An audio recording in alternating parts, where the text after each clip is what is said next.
Chapter 16. What happened about the statues? What an extraordinary place, cried Lucy. All those stone animals, and people too. It's like a museum. Hush, said Susan. Aslan's doing something. He was, indeed. He had bounded up to the stone lion and breathed on him. And then, without waiting a moment, he whisked round, almost as if he had been a cat chasing its tail, and breathed also on the stone dwarf, which, as you remember, was standing a few feet from the lion with his back to it. And then he pounced on a tall stone dryad, which stood beyond the dwarf, turned rapidly aside to deal with a stone rabbit on his right, and rushed on to 2 centaurs. But at that moment, Lucy said, "Oh, Susan, look! Look at the lion!"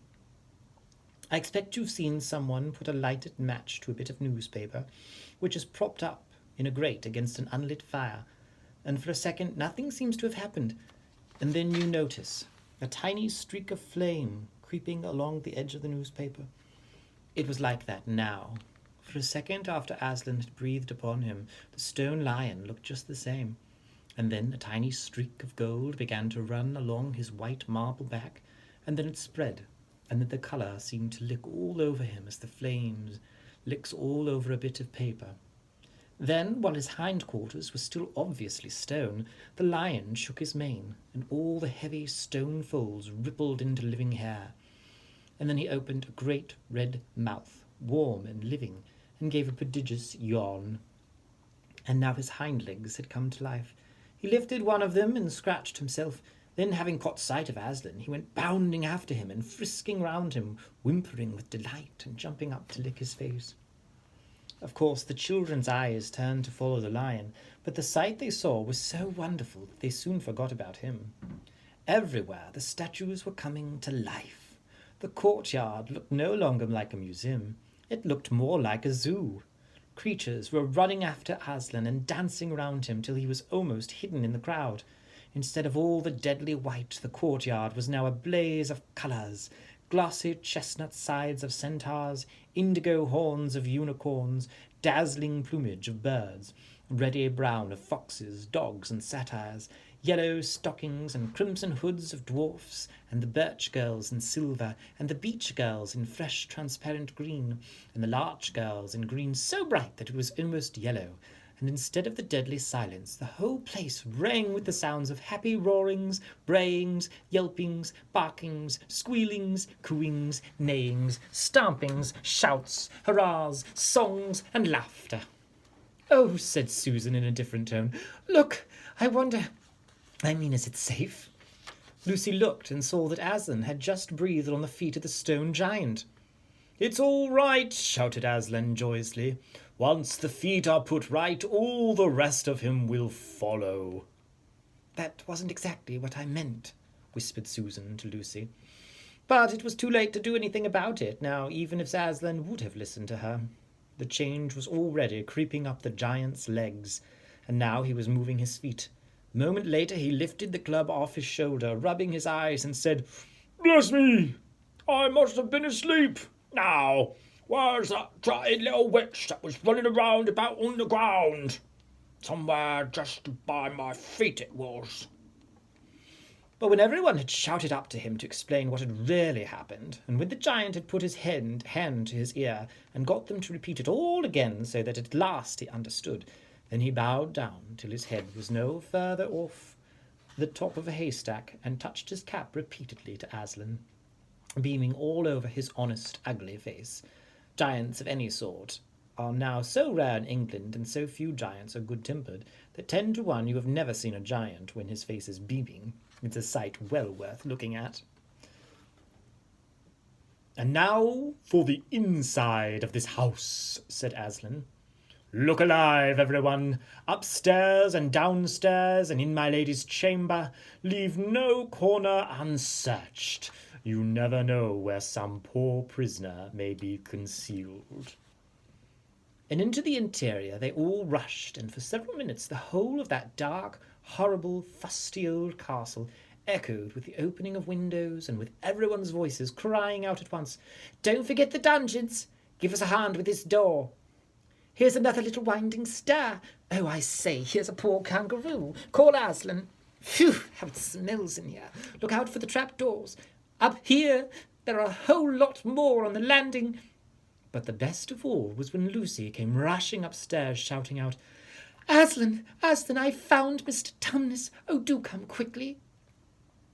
A moment later, Lucy and the little fawn were holding each other by both hands and dancing round and round for joy. The little chap was none the worse for having been a statue, and was of course very interested in all she had to tell him. But at last the ransacking of the witch's fortress was ended, and the whole castle stood empty with every door and window open, and the light and the sweet spring air flooding in to all the dark and evil places which needed them so badly.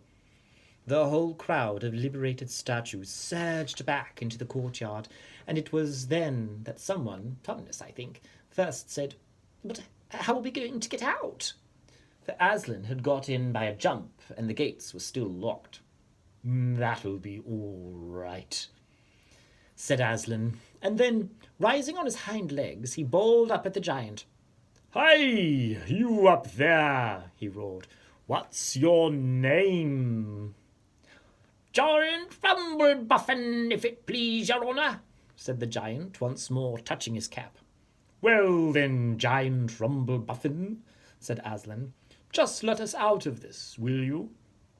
Certainly, your honour, it will be a pleasure, said Giant Rumblebuffin. Stand well away from the gates, all you little uns. Then he strode to the gate himself, and bang, bang, bang went his huge club, and the gates creaked at the first blow, cracked at the second, and shivered at the third. And then he tackled the towers on each side of them, and after a few minutes of crashing and thudding, both the towers and a good bit of the wall on each side went thundering down in a mass of hopeless rubble. And when the dust cleared, it was odd, standing in that dry, grim, stony yard, to see through the gap all the grass and waving trees and sparkling streams of the forest, and the blue hills beyond that, and beyond them the sky. Blowed if I ain't all in a mucky sweat, said the giant, puffing like the largest railway engine. Comes of being out of condition, I suppose neither of you young ladies has such a thing as a pocket handkerchief, have you? Yes, I have, said Lucy, standing on tiptoes and holding her handkerchief up as far as she could reach. Thank ye, missy, said Giant Rumblebuffin, stooping down. The next moment Lucy got rather a fright, for she found herself caught up in mid-air between the giant's finger and thumb.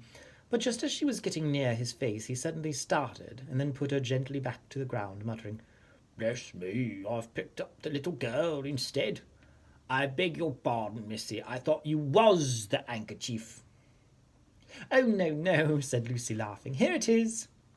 This time he managed to get it, but it was only about the same size to him that a saccharine tablet would be to you, so that when she saw him solemnly rubbing it to and fro across his great red face, she said, I'm afraid it's not much use to you, Mr. Rumblebuffin.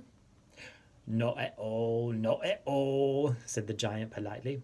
Never met a nicer handkerchief. So nice, so handy, so I don't know how to describe it. What a nice giant he is, said Lucy to Mr. Tumnus. Oh, yes, replied the fawn. All the Buffins always were. One of the most respected of all the giant families in Narnia. Not very clever, perhaps. I never knew a giant that was, but an old family, with traditions, you know. And he'd been the other sort. She'd never have turned him into stone. At this point, Aslan clapped his paw together and called for silence. Our day's work is not yet over, he said, and if the witch is to be finally defeated before bedtime, we must find the battle at once. And join in, I hope, sir, added the largest of the centaurs. Of course, said Aslan. And now those who can't keep up, that is, children, dwarfs, and small animals, must ride on the backs of those who can, that is, lions, centaurs, unicorns, horses, giants, and eagles. Those who are good with their noses must come into the front with us lions to smell out where the battle is. Look lively and sort yourselves. And with a great deal of bustle and cheering they did. The most pleased of the lot was the other lion, who kept running about everywhere, pretending to be very busy, but really in order to say to everyone he met, Did you hear what he said? Us lions. That means him and us and me. Us lions.